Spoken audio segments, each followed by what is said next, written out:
पंतप्रधान नरेंद्र मोदी यांचा आजपासून 5 देशांचा दौरा आहे। पंतप्रधान मोदी ब्राझील, घाना, अर्जेंटिना, नामिबिया, त्रिनिदाद आणि टोबॅगो या दौऱ्यावर आहेत। आजपासून 9 जुलैपर्यंत मोदींचा आतापर्यंतचा हा सर्वात मोठा प्रदेश दौरा असेल।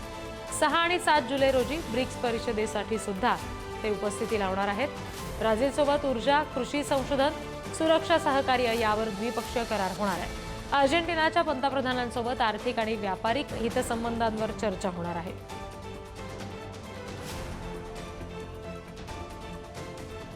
तर मोदींचा हा दौरा नेमका कोणत्या देशात आहे बघूया ग्राफिक्सच्या माध्यमातून। 2 ते 3 जुलै या दरम्यान घाना, त्याचबरोबर 3 ते 4 जुलै या दरम्यान त्रिनिदाद आणि टोबॅगो, 4 ते 5 जुलै या दरम्यान अर्जेंटिना, 5 ते 8 जुलै या दरम्यान ब्राझील आणि 9 जुलैला नामिबिया असा मोदींचा हा परदेश दौरा असणार आहे।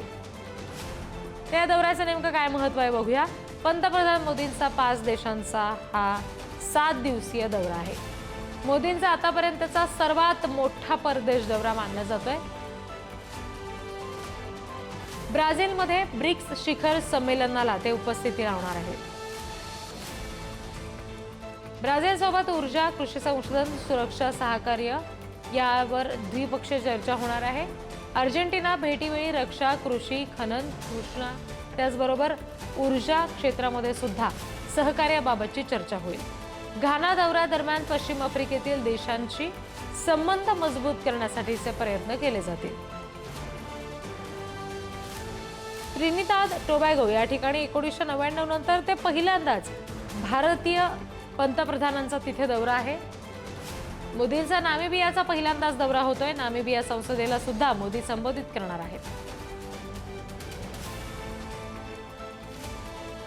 आणखी तपशील घेऊया। प्रतिनिधी शिवाजी काळे आपल्याशी जोडले गेलेले आहेत त्यांच्याकडून। शिवाजी, जागतिक स्तरावर अनेक घडामोडी सध्या आपण घडताना बघतोय आणि अशातच आता मोदींचा हा आतापर्यंतचा मोठा दौरा ठरतोय। अनेक महत्त्वाचे द्विपक्षीय करार चर्चा यामध्ये होणार आहेत। काय नेमकं वेगळं वैशिष्ट्य सांगता येईल? याचं सगळ्यात महत्त्वाचं वैशिष्ट्य म्हणजे जेव्हा आपण जगाची विभागणी करतो त्याच्यामध्ये जे साऊथचे देश आहेत ते खास करून विकसनशील किंवा गरीब देश असल्याचं पाहायला मिळतं। त्या देशावरती मोदींनी फोकस केल्याचं पाहायला मिळतं। कारण नॉर्थकडे जसं आपण जातो त्या देशांकडे युरोपियन, अमेरिकन हे सगळे जे देश आहेत हे श्रीमंत देशांमध्ये त्याचा समाविष्ट होतो।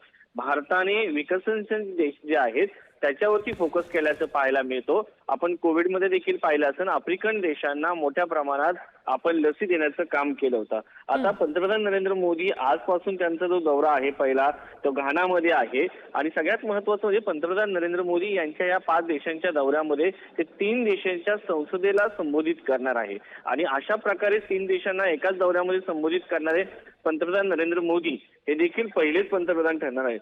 त्यामुळं त्यांचा हा घानाचा जर दौरा पाहिला तर 30 वर्षानंतर कोणता पंतप्रधान भारताचा हा पहिल्यांदा त्या ठिकाणी पोहोचत आहेत। त्यानंतर त्रिनिदाद आणि टोबॅगोचा विचार केला तर फर्स्ट व्हिजिट आहे त्यांची 25 वर्षानंतर भारताचे पंतप्रधान या ठिकाणी पोहोचत आहेत।